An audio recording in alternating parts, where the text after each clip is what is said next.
सद्गुरुदेव भगवान की जय। भगवान श्री कृष्ण अर्जुन को समझाते हुए कहते हैं कि सच्चा सन्यासी वह नहीं है जो केवल बाहरी रूप से कर्मों का त्याग कर दे, बल्कि वह है जो अपने मन में किसी के प्रति द्वेष नहीं रखता है और न ही किसी फल या वस्तु के प्रति आसक्ति रखता है। ज्ञेय है स नित्य सन्यासी यो नो देष्टि न कांक्षति निर्दंडो ही महाबाहो सुखम बंधात प्रमुच्यते। भगवान केवल सन्यास की व्याख्या नहीं कर रहे हैं, भगवान ये बताते हैं कि मुक्ति किस प्रकार संभव है और उसका आधार हमारे भीतर की मानसिक स्थिति पर कैसे निर्भर करता है।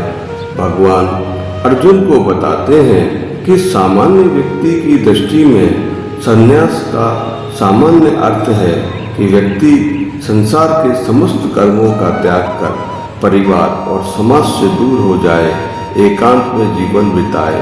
परंतु भगवान श्री कृष्ण इस धारणा को सुधारते हुए कहते हैं कि केवल कर्मों का त्याग संन्यास नहीं है, इच्छा एवं द्वेष का त्याग भी अनिवार्य है।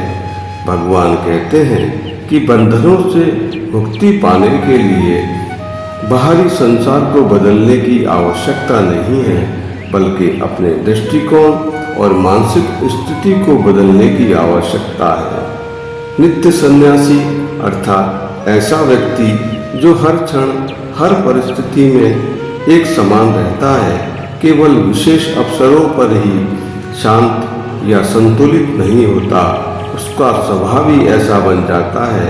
यह एक स्थायी अवस्था है जो अभ्यास और आत्मज्ञान से प्राप्त होती है।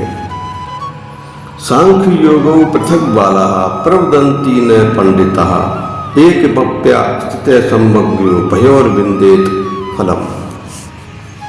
भगवान अर्जुन के संशय को दूर करते हुए कहते हैं कि हे अर्जुन, तुझे भ्रम है कि ज्ञान योग और कर्म योग दोनों मार्ग भिन्न हैं एवं दोनों में कौन सा मार्ग श्रेष्ठ है। भगवान कहते हैं कि अज्ञानवश लोग या जो लोग आध्यात्मिक दृष्टि से अपरिपक्व हैं, सांख्य और योग का परस्पर विरोधी मानते हैं।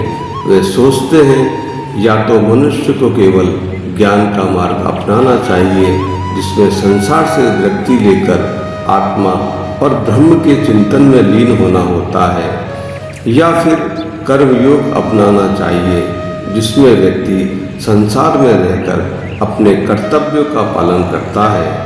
परंतु जो वास्तव में ज्ञानी हैं, वे दोनों मार्गों को सत्य की ओर ले जाने का साधन मानते हैं।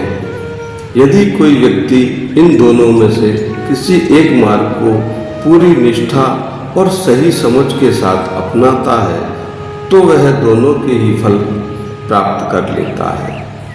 सामान्य व्यक्ति को यह भ्रम होता है कि आध्यात्मिक उन्नति के लिए संसार का त्याग आवश्यक है, परंतु भगवान कहते हैं कि संसार में रहते हुए भी अपने कर्तव्यों का पालन करते हुए भी वही स्थिति प्राप्त की जा सकती है जो एक सन्यासी को ज्ञान के माध्यम से प्राप्त होती है।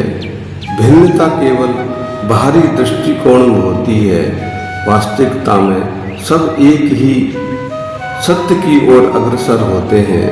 अतः मनुष्य को मार्गों के भेद में उलझने के बजाय किसी एक मार्ग को पूरी निष्ठा, समझ और समर्पण के साथ अपनाना चाहिए। शेष अगले भाग में। जय श्री कृष्ण।